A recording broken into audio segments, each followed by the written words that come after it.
नमस्कार साथियों, आप सुन रहे हैं ज्ञानशिला। आज की ये वीडियो पूज्य श्री राधा बाबा के जीवन पर आधारित है, उनके जीवन के प्रसंग से संबंधित है।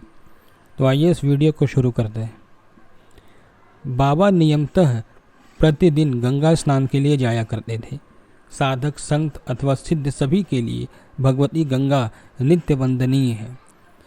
गंगा जी के शांत प्रवाह का पावन दर्शन, निर्मल नीर का सभक्ति सेवन एवं एकांत कूल पर स्थिर आसन साधकों सिद्धों के लिए सदैव ही उपयोगी एवं उद्दीपक रहा है।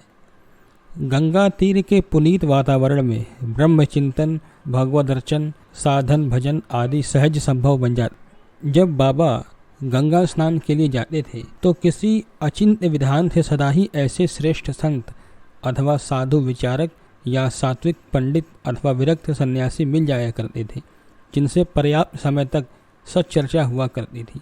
चर्चा के विषय मुख्यतः रहते थे श्रीमद् भगवद गीता के प्रधान प्रतिपाद्य सिद्धांत, त्रिगुणातीत संत जीवन, सिद्ध महापुरुष की जीवनचर्या, श्री शंकराचार्य जी का अद्वैत वेदांत तत्व। इसी अवधि में बाबा को गोविंद भवन का परिचय मिला, जिसके द्वारा गोरखपुर के गीता प्रेस का और गीता प्रेस से प्रकाशित होने वाली धार्मिक पुस्तकों का एवं कल्याण पत्रिका का संचालन और नियंत्रण होता था। उन दिनों कलकत्ते में गोविंद भवन अध्यात्म चर्चा का एक प्रमुख केंद्र था।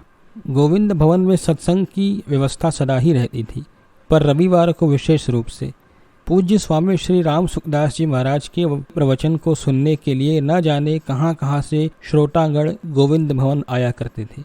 श्री स्वामी जी महाराज का प्रवचन मुख्यतः श्रीमद् भगवद गीता पर होता था। श्री गीता जी बाबा का अत्यंत प्रिय ग्रंथ रहा। अतः श्री गीता जी पर श्री स्वामी जी के विचारों को सुनने के लिए पूज्य बाबा भी गोविंद भवन में श्रोताओं के मध्य पीछे बैठ गए। मंच पर बैठे हुए श्री स्वामी जी महाराज की दृष्टि बाबा पर पड़ी। सन्यासी वेश को उचित सम्मान तथा सन्यासी को बैठने के लिए उचित स्थान देना चाहिए, इसी भावना से श्री स्वामी जी ने बाबा को आग्रहपूर्वक आगे बैठाया। यह प्रथम परिचय था जो शीघ्र ही घनिष्ठ रूप में परिणत हो गया। परंपरा में भगवत तत्व पर विचार विनिमय हुआ करता था। परस्पर के विचारों का आदान प्रदान संस्कृत भाषा में ही होता। बाबा की प्रतिभा से स्वामी जी प्रभावित हुए। स्वामी जी ने श्री सेठ जी यानी पूज्य श्री जयदयाल जी गोविंदका की तत्व चिंतामणि नामक पुस्तक के प्रथम 2 भाग पढ़ने के लिए बाबा को दिए। बाबा ने पुस्तक को पढ़कर शीघ्र ही वापस कर दिया। एक दिन स्वामी जी श्री सेठ जी के कुछ पत्र एक साधक श्री चंपालाल जी बिन्नानी को सुना रहे थे। बाबा भी वहीं बैठे बैठे पत्र को सुन रहे थे। स्वामी जी ने कई पत्र पढ़कर सुनाए। कई पत्रों के बीच इस प्रकार का भी पत्र आया जिसे सुनकर बाबा को यह लगा कि ऐसा पत्र वही लिख सकता है जिससे स्वरूपानुभव हो गया हो। स्वरूपानुभूति के बिना वैसा पत्र लिखा ही नहीं जा सकता।